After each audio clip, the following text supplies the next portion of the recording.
C'est cette phrase qui me marque, il me dit, de toute façon, il me dit, si vous continuez comme ça, pour vous, c'est la prison ou la mort. Quand je vais à la caserne du Muy de Marseille, Comté, qui est peut-être votre seul garde à vue d'ailleurs, qui Alors, a une histoire incroyable. Cette garde à vue, elle me laisse un souvenir. Je l'ai là, on voit pas, je suis mal rasé, mais j'ai une tour Eiffel qui est convoquée pour une affaire. Il y a des choses qui ont été faites, mais comme on est la même bande, en fin de compte, la police, quand il récupère la totalité des personnes.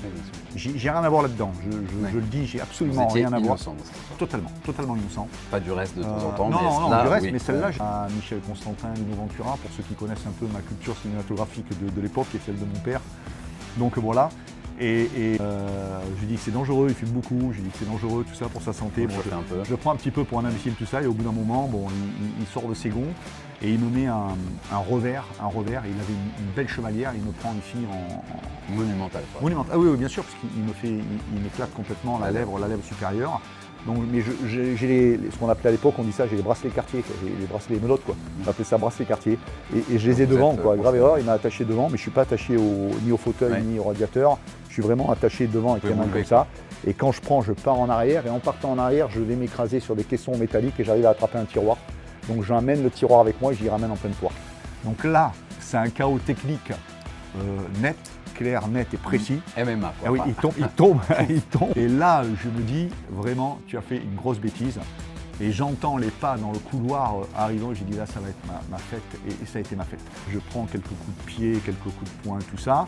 On me ramène en cellule de garde à vue. Et puis, c'est des cellules qui ne sont pas bien agréables. Les gardes à vue, tout le monde a du passage. Donc, de sang de partout sur les fringues. Et puis là, vient un jeune inspecteur qui me dit, vous avez besoin d'un médecin. Je dis, non, je veux pas de médecin, rien, je veux qu'on en finisse, j'ai rien à voir là-dedans. Et il me prend, il m'amène donc dans son bureau, il dit, bon, ce qui s'est passé, tout ça. Je dis, je veux pas en parler, je veux rien savoir, je veux qu'on en termine là-dessus. Il m'a tapé, je l'ai tapé. Voilà, je dis, pour moi, l'affaire est claire là-dessus. Et il était conscient de ça, il était conscient de l'erreur de l'ancien inspecteur, peut-être que j'avais un peu énervé tout ça, mais que ce n'est pas des choses qui se font, bon, passons. Et là, il me dit, vous avez fait votre service militaire? Je dis, ben non, je n'ai pas fait mon service militaire. Il dit, alors voilà ce qu'on va faire. Vous allez cet après-midi à la caserne du Muy à Marseille, vous allez devancer votre appel et vous allez partir très loin et très longtemps. Et si vous revenez comme quoi vous avez fait cette démarche, il n'y a absolument rien contre vous. Aucune poursuite, et on arrêtera là les frais là-dessus. Et surtout, il m'explique quelque chose qui m'ouvre l'esprit. C'est cette phrase qui me marque, il me dit, de toute façon, il me dit, si vous continuez comme ça, pour vous, c'est la prison ou la mort. Quand je vais à la caserne du Muy de Marseille, donc commissariat, j'ai montré la preuve comme quoi j'avais devancé mon appel, puisque j'avais demandé un document là-bas à la caserne du Muy, et je suis parti. Et ça m'a sauvé la vie.